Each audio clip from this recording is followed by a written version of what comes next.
جب خواجہ غریب نواز رحمت اللہ علیہ اجمیر میں پہنچے، اس وقت ایک مندر تھا جو اجمیر کا سب سے بڑا مندر تھا اور صرف راجاؤں اور رانیوں کے لیے خاص تھا۔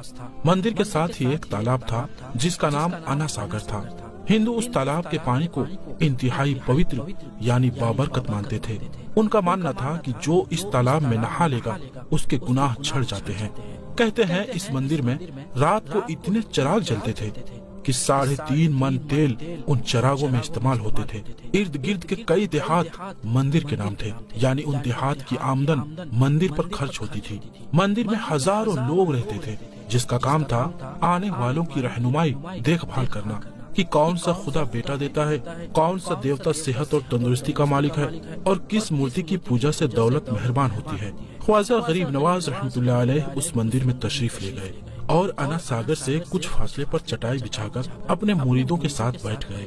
عصر کا وقت ہونا ہی چاہتا تھا، لہٰذا آپ رحمت اللہ علیہ نے حضرت قطب الدین بختیار کاکی رحمت اللہ علیہ سے آذان دینے کو کہا۔ کفر و شرک کے گڑھ اجمیر میں اللہ کی وحدانیت پر محمد صلی اللہ تعالی علیہ وآلہ وسلم کی رسالت کا یہ پہلا اعلان تھا۔ وہ لوگ اسلام سے مکمل طور پر لا علم تھے، نہیں جانتے تھے کہ اسلام کیا ہے۔ چنانچہ آذان کی آواز سن کر وہ حیران ہو گئے اور اپنے گھر سے نکل آئے۔ سب مسافروں نے انا ساگر کے پانی سے وضو کیا اور نماز پڑھنا شروع کیا۔ سب ہندو حیران رہ گئے کہ سب بھگوان تو اندر ہیں، تو یہ لوگ آنگن میں کس بھگوان کو سجدہ کر رہے ہیں۔ جب شام ہوئی تو راجا کے اونٹ جو دن میں چرنے کے لیے گئے ہوئے تھے اپنے چارواہوں کے ساتھ واپس آنے لگے۔ اتفاق سے جہاں حضرت خواجہ غریب نواز رحمت اللہ علیہ اپنے ساتھیوں کے ساتھ بیٹھے تھے وہ جگہ راجا کے اونٹوں کے بیٹھنے کی تھی۔ چارواہوں نے حضرت خواجہ غریب نواز رحمت اللہ علیہ سے کہا، اٹھو بابا، اونٹوں کے بیٹھنے کی جگہ خالی کرو۔ آپ رحمت اللہ علیہ نے فرمایا، اتنا بڑا میدان پڑا ہے، اونٹ تو کہیں بھی بیٹھ سکتے ہیں، کیوں مسافروں کو تنگ کرتے ہو؟ وہ نہ مانے اور مسلسل اصرار کرتے رہے کہ اونٹ اسی جگہ بیٹھیں گے۔ آخر انہوں نے بہت بدتمیزی سے کہا، یہ راجا کے اونٹوں کی بیٹھنے کی جگہ ہے اور ادھر راجا کے اونٹ ہی بیٹھیں گے، تم لوگ کہیں اور ڈیرا لگاؤ۔ آخر آپ رحمت اللہ علیہ نے اٹھتے ہوئے حضرت قطب الدین سے فرمایا، اٹھو قطب الدین، یہ کہہ رہے ہیں کہ اونٹوں کی بیٹھنے کی جگہ ہے تو چلو اونٹ ہی بیٹھے رہیں۔ یہ کہہ کر آپ رحمت اللہ علیہ اپنے ساتھیوں سمیت وہاں سے اٹھ گئے۔ اگلی صبح جب اونٹوں کی چرائی کے لیے لے جانے کا وقت آیا اور چرواہوں نے اونٹوں کو اٹھانا چاہا تو انہیں پتا چلا کہ اونٹ تو اٹھنے کے قابل ہی نہیں ہے۔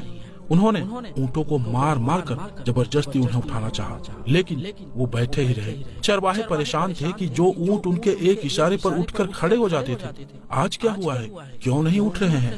آخر انہیں یاد آیا کہ کل اس مسافر فقیر نے کہا تھا کہ چلو اونٹ ہی بیٹھے رہیں۔ لوگ اکٹھا ہونا شروع ہو گئے۔ کوئی کہہ رہا تھا کہ فقیر کوئی قابل جادوگر ہے اور کسی نے خیال ظاہر کیا کہ وہ کوئی بھگوان کا اوتار ہے۔ دھیرے دھیرے بات راجا تک پہنچ گئی کہ ایک مسافر فقیر نے راجا کے اونٹوں پر جادو کر دیا ہے۔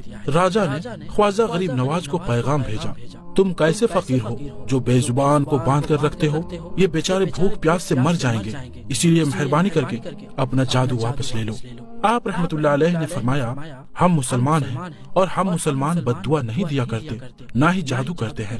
جاؤ کہو کہ جس کے حکم سے بیٹھے تھے اسی کے حکم سے کھڑے ہو جاؤ۔ اب جو جا کر اٹھایا تو اونٹ فوراً اٹھ گئے۔ ہندوؤں کی دلچسپی ان مسافروں میں بڑھنے لگی۔ 5 وقت آذان ہوتی اور نماز ادا کی جاتی۔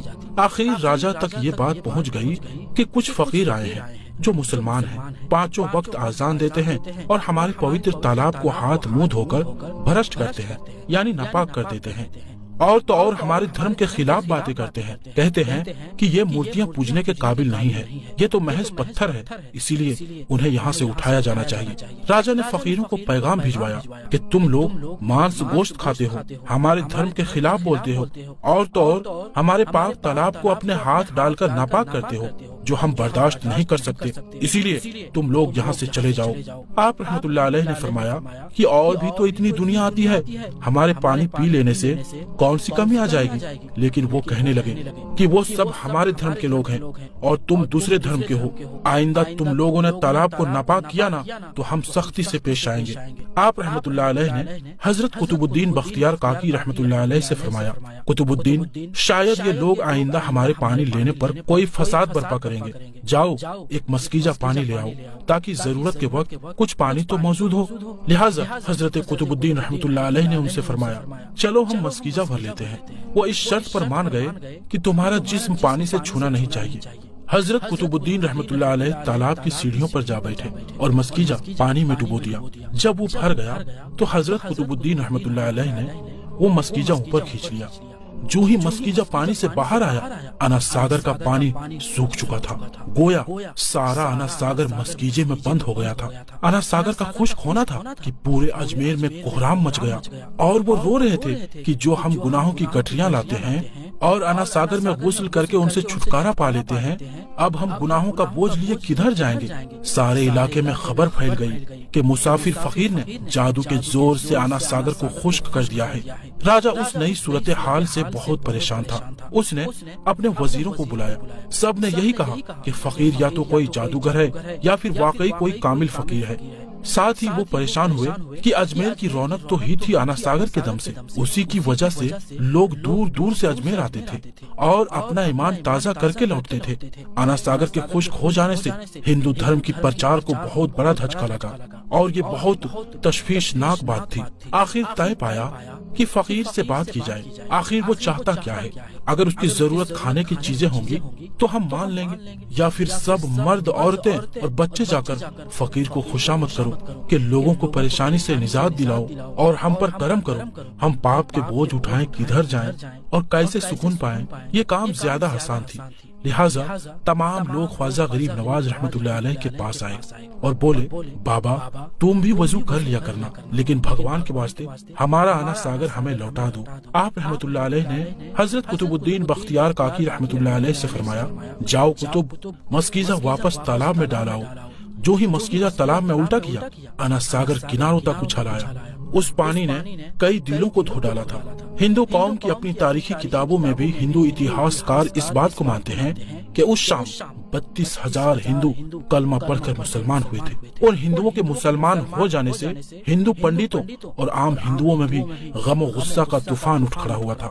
وہ سوچ میں پڑ گئے تھے کہ فقیر اگر کچھ دن مزید ادھر رہ گیا تو دیوی دیوتاؤں کا تو نام لینے والا بھی کوئی نہیں ہوگا۔